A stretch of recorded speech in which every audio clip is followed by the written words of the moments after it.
Hello, everyone. Happy New Year to all the listeners, and welcome to another year of Cities Speak. I'm your host, Clarence Anthony, CEO and Executive Director of the National League of Cities. Now, I am so honored today to have a great leader from Louisiana, and someone who many of you in our listening audience know already. She was a member of the Louisiana House of Representatives from 1992 to 2004 and the Louisiana State Senate from 2005 through 2016. She also served as President pro tem in the Senate and Speaker pro tem in the House, the only woman to hold both titles in Louisiana history. And then she decided to come to the real level of local government that made a difference. She was elected mayor of Baton Rouge in 2016, where she served until just last week, when her final term as mayor will conclude and has concluded already. She has a lot of wisdom and insight to share because over those 35 years, you've learned a lot that you can share with those that are still in office. And most of all, I think we're looking to create leaders for the future.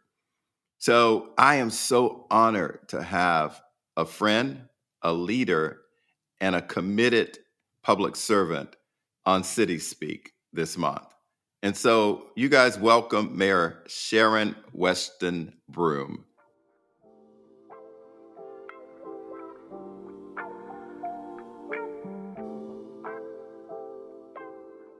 Hello, Mayor. How are you? Hello, Clarence Anthony. I am terrific. Thank you so much for having me on City Speak. Oh, it is my honor. Sometimes the most difficult guests are those that you know personally, because sometimes you just start saying, Mayor, do you remember that time? But I won't go there. I'll make sure we stay on the things that I think are important to our listeners. I want to start with the question that oftentimes people are interested in, and clearly I am. We often hear about elected officials who serve in the town or the city they grew up in. But your family had seeds in Baton Rouge, and you came back from Chicago. Tell us about your journey to Baton Rouge and why you call the place home now. Well, first of all, it's a very interesting story. I often think of Isabel Wilkinson's book, The Warmth of Other Suns, where she talks about the great migration of African Americans. My parents both migrated from the South to Chicago. My dad from the Baton Rouge area to Chicago, and my mom from a little town in Mississippi called Kosciuszko to Chicago. They met and married there and began their life. And actually, their house was a house and a home of transition for other relatives who wanted to leave the South and come to the North or Midwest or other areas like many did during the Great Migration for a better life. And so after being in Chicago for almost 50 years, and I was born and raised there in Chicago, of course, a great experience being raised in a city like that. My dad proclaimed and pronounced to my mother and I that he was tired of the cold weather. He was aging and tired of the cold weather and wanted to return to the South. Of course, I was very startled and a little bewildered about that proclamation that he made. But I grew up as an only child, was their only child. They were aging, and I said, okay, I'm going to help you all with the transition. In my mind, I was saying, as soon as I get there, find out everything is cool in Baton Rouge and you're fine, then I'm going to hightail it back to Chicago. But Clarence, that never happened because I fell in love with Baton Rouge. And I fell in love with the people here. I fell in love with the food.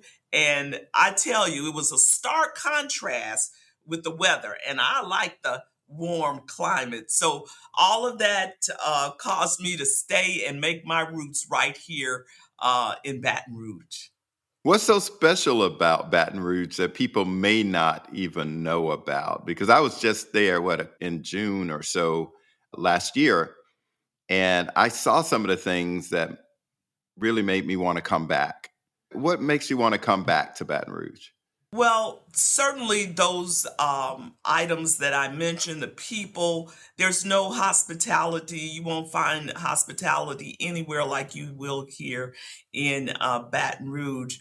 For those of you all who like humidity, we did create humidity right here in Baton Rouge.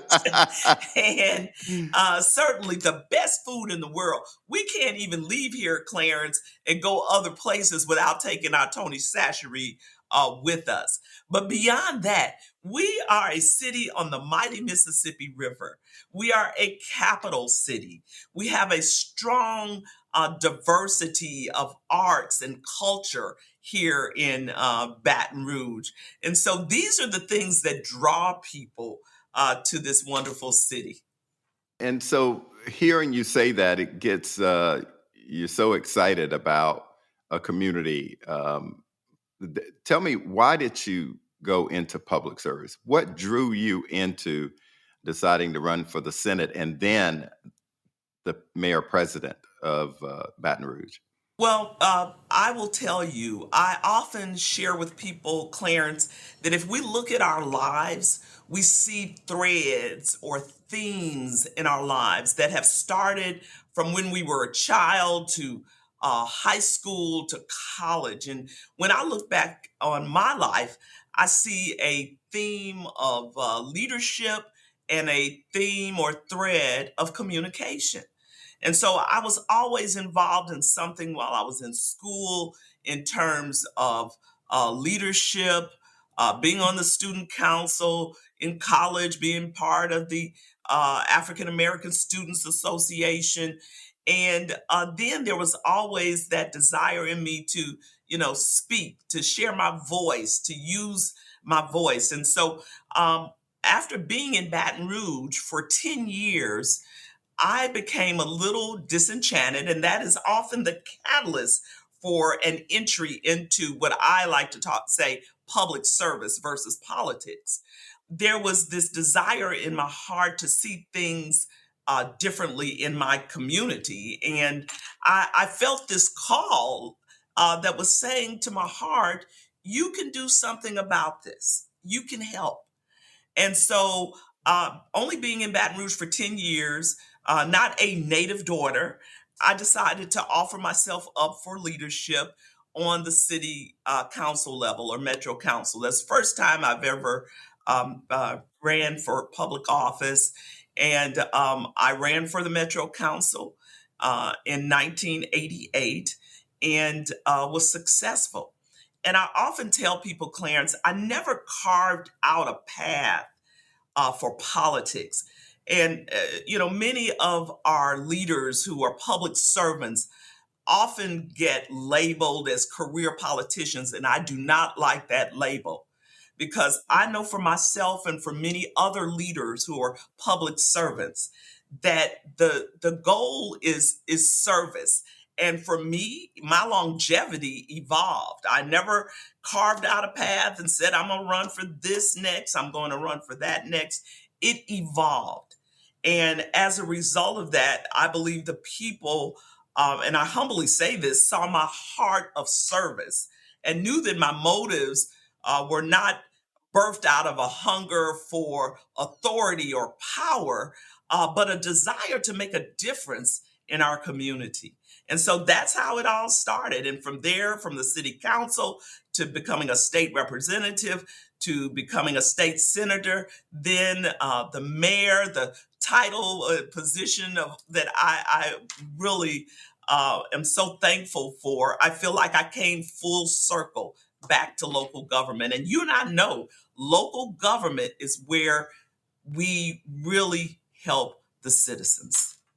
Yeah, and I do think that you get that calling and you get that desire to make the place that you live better.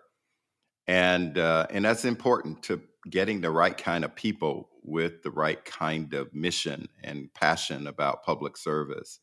And you sort of talked about this concept at our city summit in Tampa, our 100th anniversary summit, in your speech about building pathways to a brighter future for all residents, whether investing in underserved neighborhoods or building resilient communities. Tell me about why you talked about that and wanted municipal leaders from all over America to just buy into this concept of building pathways to brighter futures for all residents.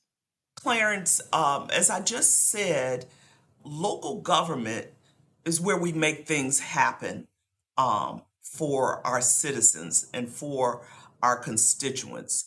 People may not know who are the members of their congressional delegation. They might not even know who are the members of their legislative delegation. But I can rest assured, we can rest assured that people know who their mayor is. People know who council members are because we touch them on a very local level. And so we have to use our influence in public service, I believe, to close many of the gaps that we see that are emerging even on a more intense level. The divide between the haves and the have nots, the issue which I talked about also of inclusion of everyone. And I often use this analogy. You've heard me say it before. You cannot have part of your city at an A grade and part of your city at a D grade and think you've got a great city. You've got to get that D grade up. That's what the students do in school. If you want a better average, you got to get that D grade up. And so if we want a better city, a better community that reflects the values that and the mission that we have for our community, then we've got to make sure we focus on those areas of disinvestment so we can get that D grade up and really have an A grade city at the end of the day where everyone feels that it is a place where they can thrive and prosper. I don't know the data on this, Clarence, but the average citizen, you can look at me as a data point, if you will. The average citizen stays in one place and calls it home for the majority of their life. And when they call a place home, they're looking at a place where they want to raise their family, where their children feel safe, and where they feel that they can have thriving careers and prosper and earn a decent living so that they can pay their bills and maintain their dignity. And while mayors cannot do all of that, and while city council members cannot do all of that, we play a very significant role in making a difference in the lives of thousands of people, especially when it comes to quality of life issues.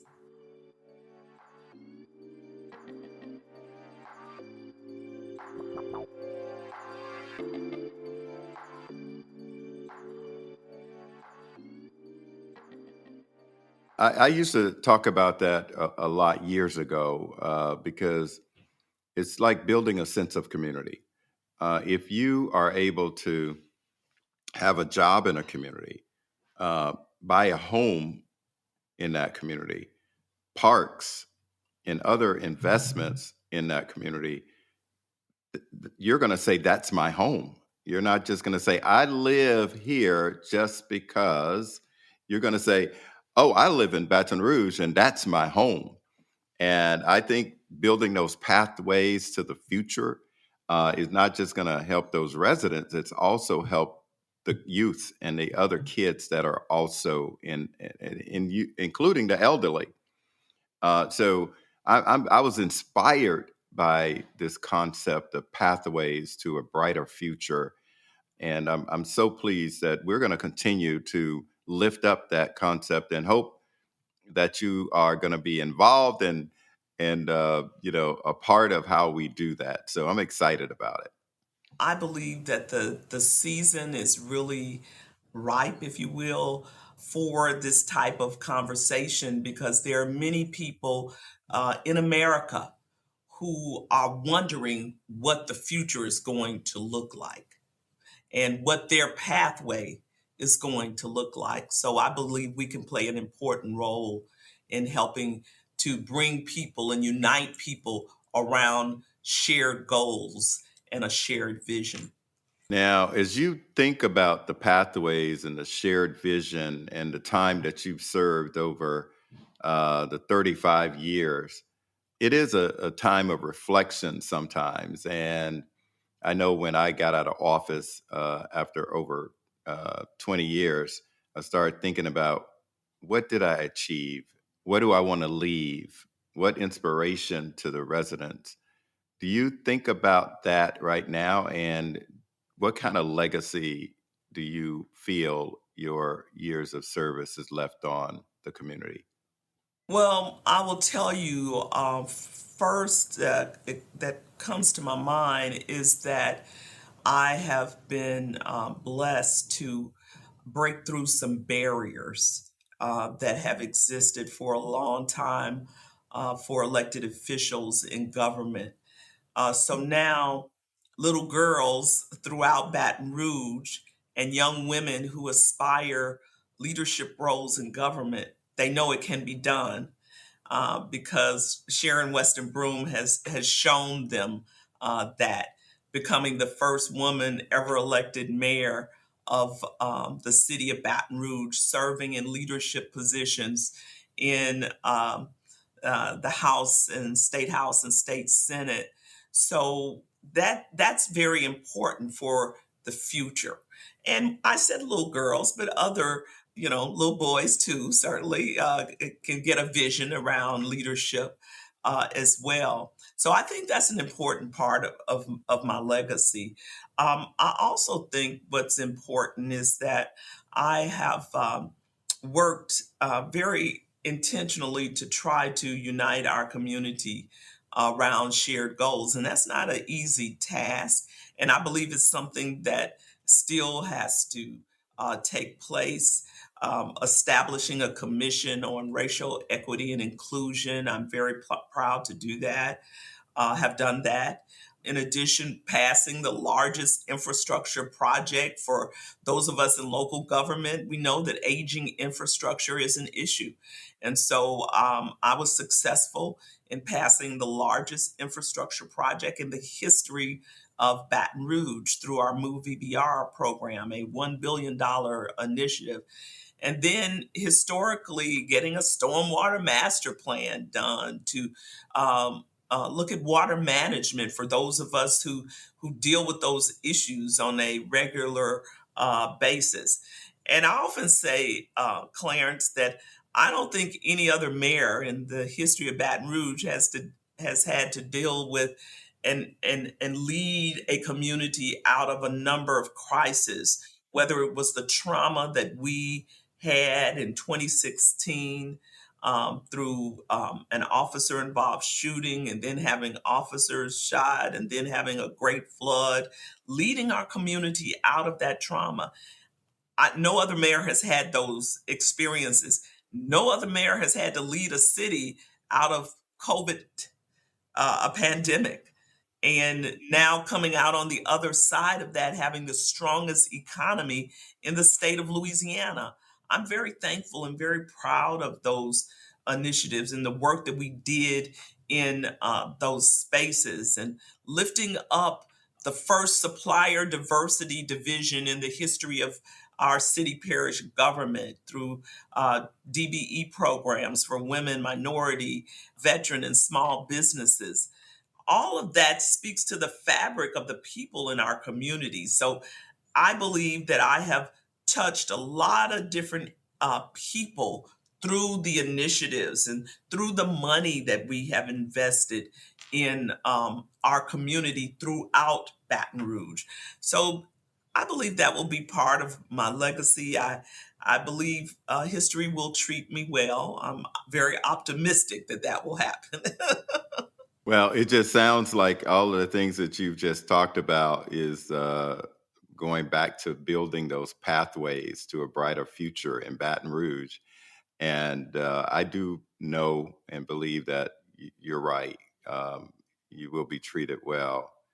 I want to take advantage of this moment, though, to kind of ask you a question that kind of will help other leaders. In the last decade or so, we've seen public policy change in the way in which our elected officials are navigating the changing landscape. What has changed over your years as it relates to the service of public officials in office?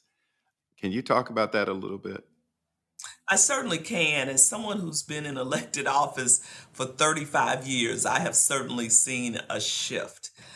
When I first started this journey of public service, I will tell you that partisan politics was at an all time low.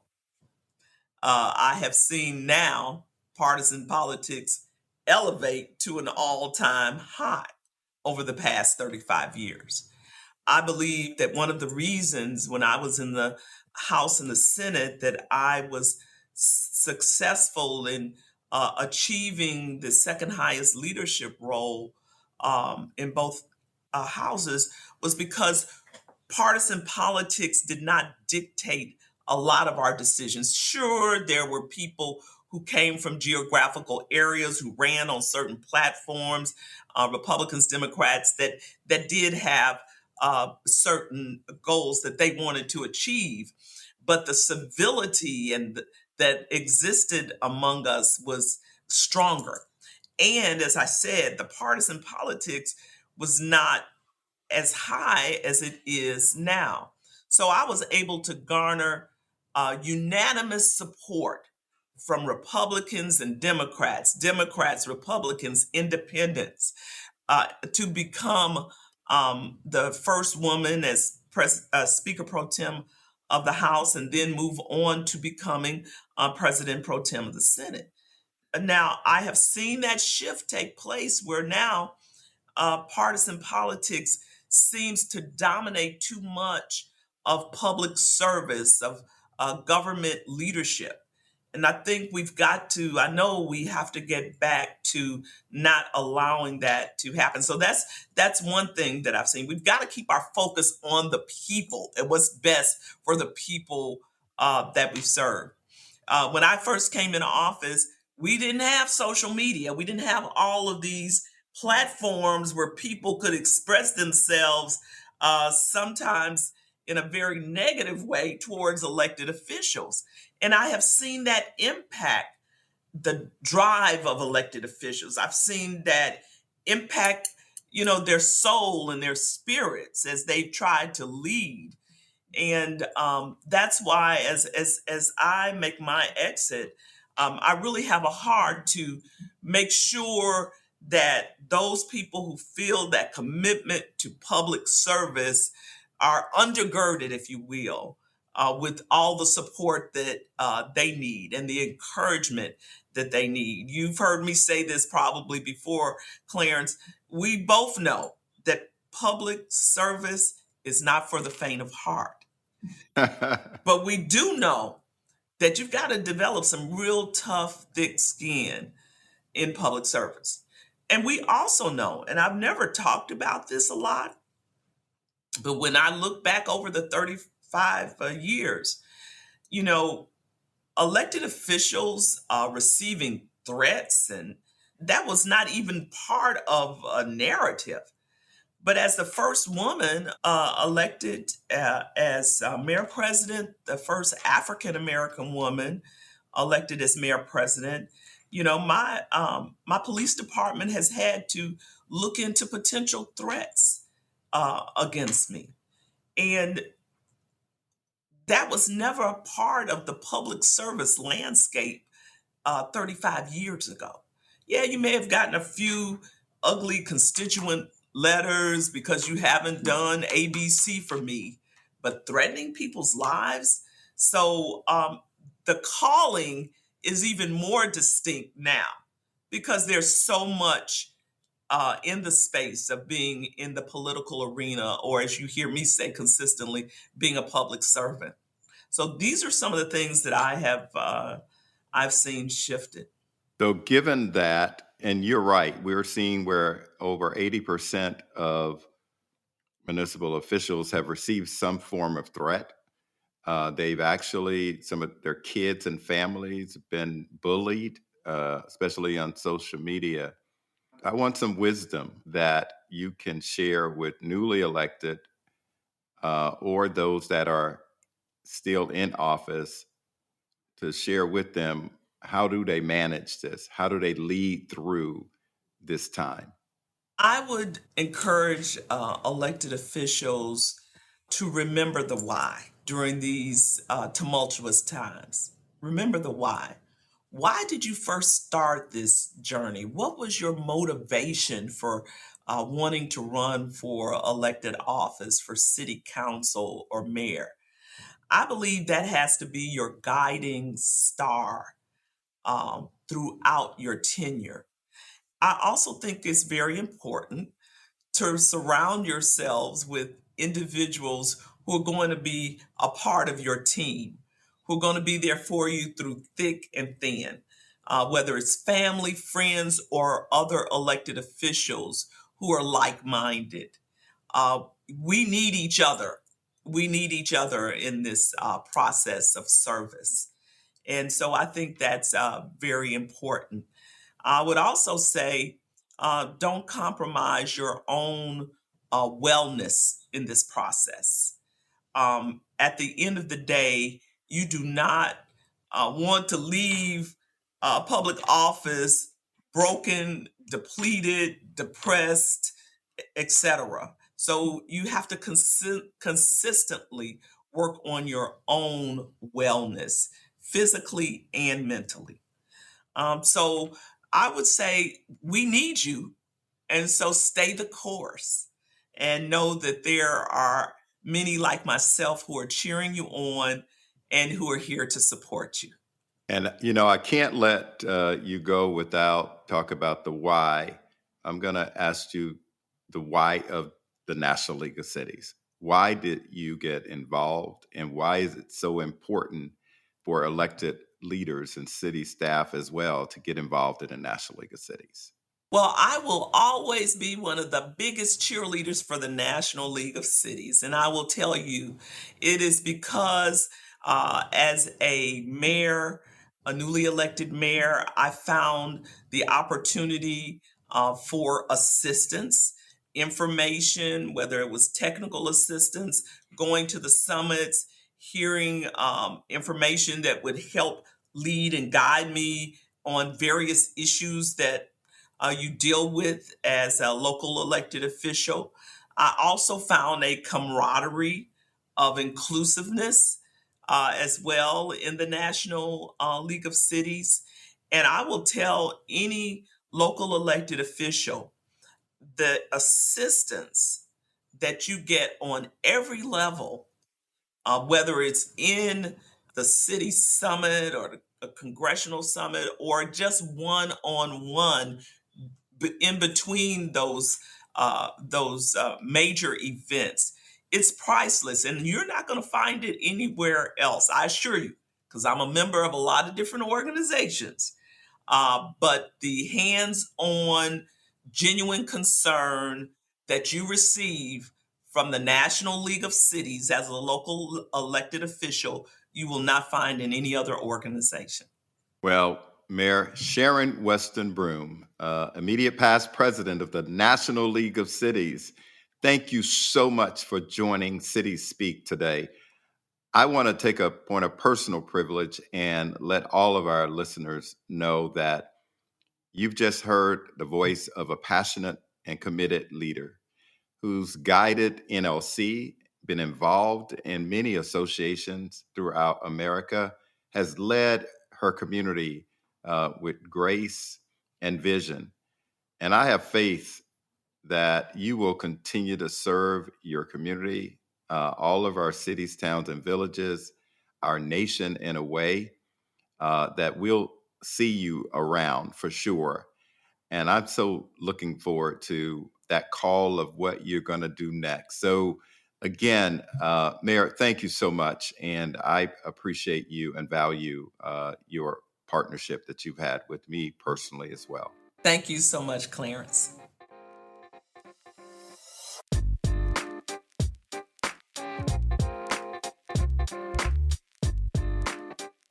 Thanks for listening to City Speak with Clarence Anthony. If you like this show, let us know. Share this episode with your friends and make sure to subscribe. We're curious to hear what you think, what you want more of, and how we can improve. If you have feedback or an idea for a guest you'd like Clarence to sit down with, send us your thoughts at cityspeakpodcast@nlc.org. Join us next month for a new episode. Like and subscribe here or wherever you get your podcasts. See you next time.